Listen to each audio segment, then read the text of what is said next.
welcome back to my channel. Well, I'm so happy that you are here. If you clicked on this video, you one, either love affirmations and want more information on it, or two, are very apprehensive about affirmations and possibly don't believe that they're helpful, don't believe that they work. So I am really excited to share more information so you can just learn a little bit and then draw your own conclusions. But first, we do have to prepare our bodies and our minds and our souls to take in this information and also just have a little bit of fun. I'm a big believer that we do not have enough fun in our lives. So stand up wherever you are, throw yourself a 10-second little dance party, and then we'll get started.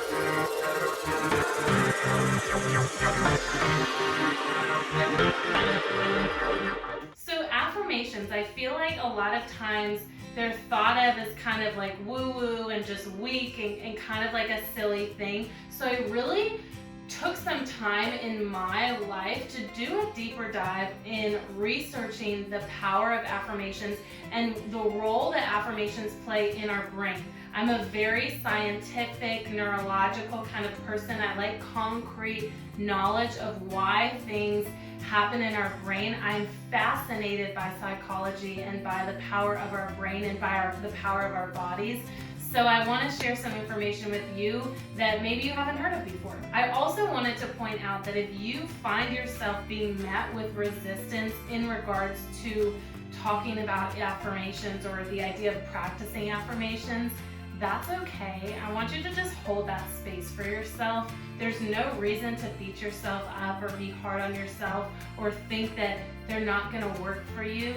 Just be and just listen to this video and just pay attention to what comes up while you're listening to this video. So we're briefly going to talk about the science behind affirmations and why they are so powerful. We're also going to dive into why the way we speak to ourselves is the most important. So there's this study that I'm going to link below from the University of Pennsylvania conducting fMRIs.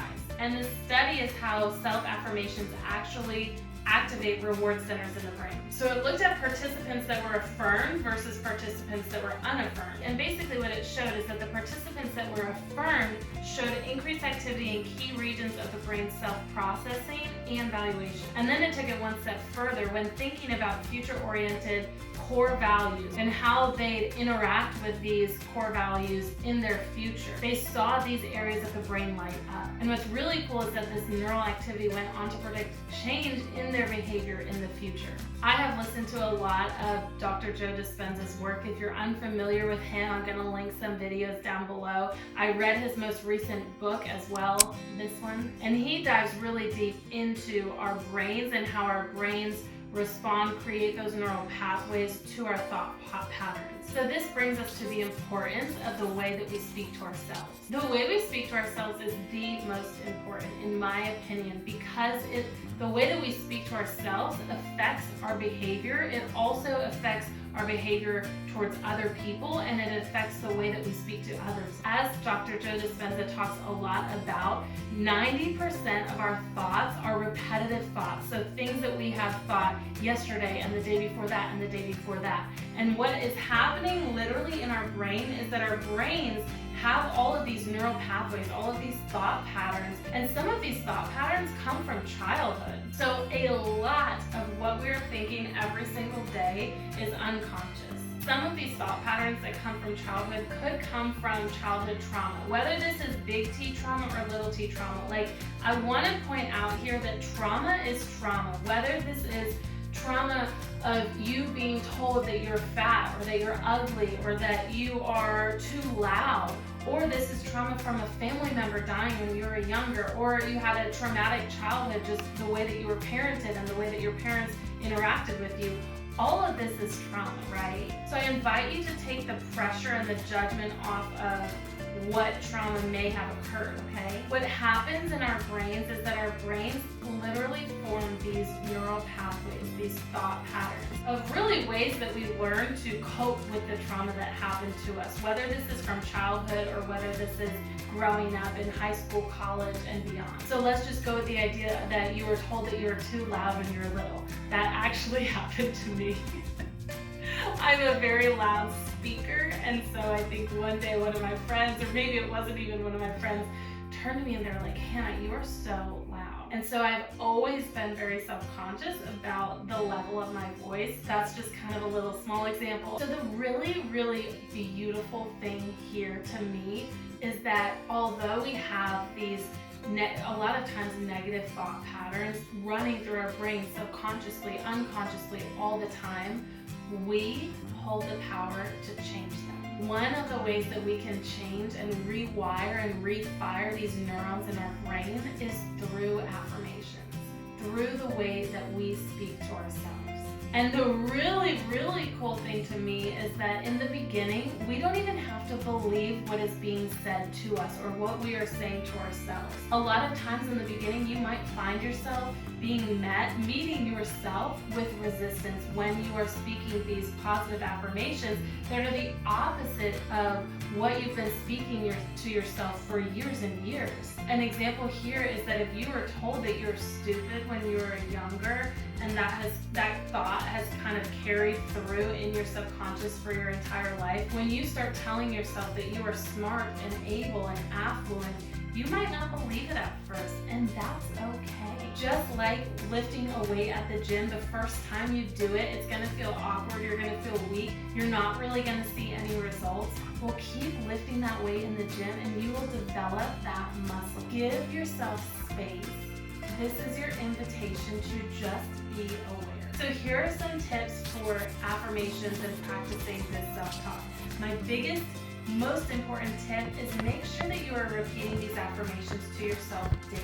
Consistency and dedication here is key. If you think about all of the unconscious thoughts that you're having running through your mind every single day, every single moment, that's a lot of work that we need to practice and be aware of and be mindful to combat and change those thought patterns from the negative self-talk to the positive self-talk.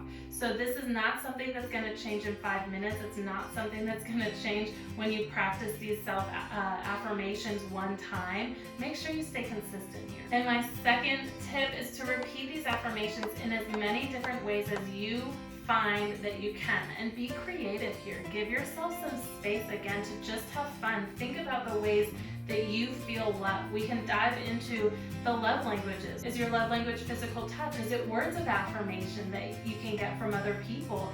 Is it acts of service? Is it gifts? What are ways that you can incorporate these affirmations into your love language? One of my favorite ways that I keep these affirmations in the forefront of my mind is I write them on index cards and post them all throughout my house. I have affirmations on my bathroom mirror, I have them on my kitchen fridge, I have them in my bedroom, on my dresser, I have them in my car. Our brains are really, really interesting and so intricate that even if you're not physically looking at the piece of paper every single day, our subconscious is picking up on those in like our peripheral vision. You could journal these affirmations every single morning. Pick like 10 affirmations and physically write them down on a piece of paper every single morning. If you're someone whose love language is words of affirmation, can you find a safe person to repeat these words of affirmations to you, whether that is your partner, whether that's a family member, whether that's a friend?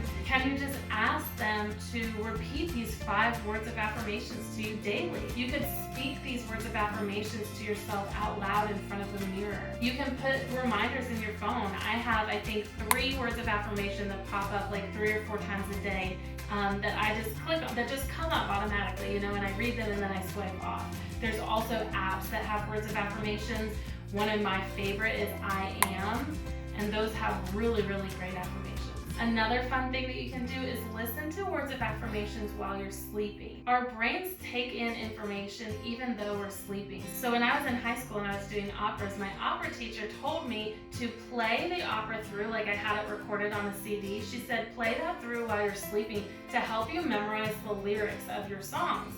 And I just thought that that was the coolest idea, and we can apply this to words of affirmation. Find a fun video that you like that has words of affirmations, or record them on a voice note of yourself saying them on a voice note on your phone and play them as you're falling asleep. On that note, I created an affirmations video that I'm gonna link right here, and it's also gonna be queued up for the end of this video. So if you are interested in exploring exploring, just listening to words of affirmation. This could be as you're going to sleep. It could also be while you're just driving your car, kind of mindless work, while you're doing the dishes or the laundry. You can just play this in the background and allow those neural pathways to start being formed and written. So we're gonna dive into this next video. I put it in a separate video in case you wanna listen to it as you're going to sleep. I hope that it speaks light and life into your world. Never forget how powerful you really are. I'll see you in the next video, friends.